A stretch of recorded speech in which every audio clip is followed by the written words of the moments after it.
Let's learn about WCAG 2.1 Success Criterion 3.3.5 Help. This criterion requires providing help for users who make errors or need assistance completing tasks on the website.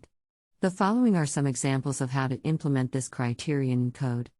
Provide clear and concise instructions to help users understand how to complete tasks on the website. Use simple and easy to understand language and make sure that the instructions are presented in a way that is easy to find. In the above example, the ARIA describe B attribute is used to associate the email help div element with the email input element.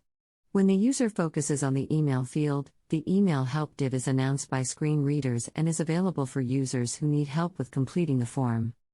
Use error messages to inform users about mistakes they have made and how to fix them. The error messages should be clear, concise, and easy to understand. In the above example, the required attribute is used to indicate that the password field is required.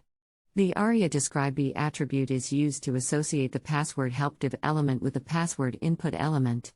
If the user enters an invalid password, the error message is announced by screen readers and is available for users who need help with completing the form.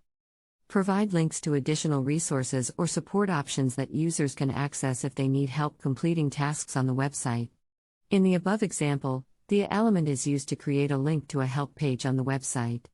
Users can click on the link to access additional resources or support options that can help them complete tasks on the website. By implementing these guidelines and examples, you can help ensure that your website or application provides useful help and tips for users.